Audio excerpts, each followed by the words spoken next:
ليلۃ القدر اپنے دامن میں اتنی رحمتیں رکھتی ہیں کہ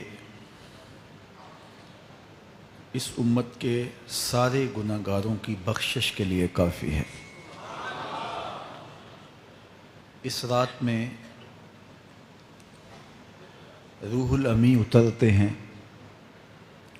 فرشتوں کے جلو میں، جھرمٹ میں، اور اہل ایمان جو قیام میں ہوتے ہیں، قعود میں ہوتے ہیں، ذکر الہی میں ہوتے ہیں، ان سے مصافحہ کرتے ہیں۔ یہ رات کون سی ہے؟ ترکی خیمے میں چٹائی ایک سمت کر کے سر انور حضور نے باہر نکالا اور فرمایا کہ لیلۃ القدر کو آخری عشرے میں تلاش کرو۔ اور ایک روایت کے لفظ یہ ہیں کہ آخری عشرے کی تاک راتوں میں تلاش کرو۔ وہ تاک رات کون سی ہے؟ اس کو مخفی رکھا گیا۔ حضرت ابی بن قعب رضی اللہ تعالی عنہ صحابی رسول ہیں، فرماتے ہیں میں قسم کھاتا ہوں کہ وہ رات 27ویں شب ہے۔ حضرت بایزید بسطامی علیہ رحمہ فرماتے ہیں مجھے زندگی میں یہ رات 2 بار ملی ہے اور دونوں بار 27ویں شب ہی تھی۔ تو ہم اللہ کی بارگاہ میں امید کا دامن پھیلائے ہیں کہ یہی شب ہو اور اس کے دامن سے پھوٹتی ضیائیں ہمارے اندر کے اندھیروں کو ختم کرنے کا ذریعہ بنے۔ یہ راتیں آتی ہیں اور چلی جاتی ہیں، اور ایک وقت آئے گا کہ یہ راتیں آئیں گی اور ہم نہیں ہوں گے۔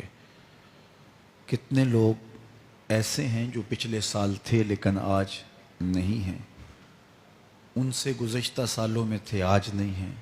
تو یہ جو میسر راتیں ہیں ان کے دامن سے پھوٹتی ضیائیں ہمیں اپنے اندر سمو لینی چاہیے کہ ہم دنیا پہ نہ بھی ہوں گے تو یہاں سے جو ہم نے نور لیا ہوگا وہ قبر میں بھی چراغاں کرے۔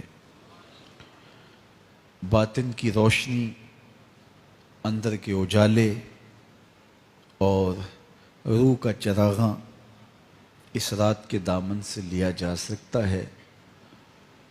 حضور علیہ السلام رمضان المبارک کے آخری عشرے میں کثرت کے ساتھ عبادت کرتے تھے۔ حضرت سیدہ عائشہ رضی اللہ تعالی عنہا فرماتی ہیں کہ حضور کمر بستہ ہو جاتے اور اپنا تہ بند کس کے باندھ لیتے، خود بھی جاگتے اور اہل خانہ کو بھی بیدار رکھتے۔ یہ ایک رات 1000 مہینے کی عبادتوں سے افضل، بہتر اور بھاری ہے۔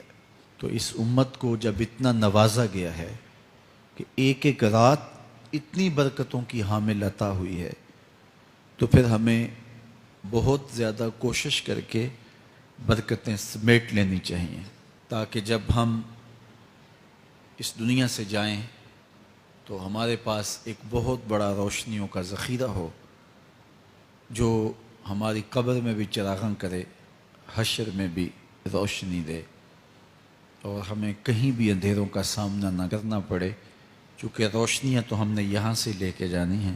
تو میں اللہ کی بارگاہ میں آپ سب کے لیے دعا گو ہوں، آپ میرے لیے دعا گو ہیں کہ اس شب نور کی برکتیں ہمیں نصیب ہوں۔ حضور نے ارشاد فرمایا جس نے لیلۃ القدر میں قیام کیا ایمان اور محاسبہ نفس کے ساتھ، اللہ اس کے پچھلے سارے گناہ معاف فرما دیتا ہے۔ ام المومنین سیدہ عائشہ رضی اللہ تعالیٰ عنہ فرماتی ہیں کہ میں نے عرض کی اے اللہ کے محبوب صلی اللہ علیہ وسلم، اگر میں لیلۃ القدر کو پا لوں تو مجھے پھر کیا دعا مانگنا چاہیے؟ تو حضور نے ارشاد فرمایا اگر تم لیلۃ القدر پا لو تو یہ دعا مانگو، اللہم انک عفو تحب العفو فاعف عنی۔ اے اللہ تو معاف کرنے والا ہے، معاف کرنے کو پسند کرتا ہے، میرے معاملات سے درگزر فرما۔ تو اللہ تعالیٰ اس رات کی برکتوں سے ہمیں اپنی پناہ میں، امان میں، حفاظتوں کے حصار میں رکھے۔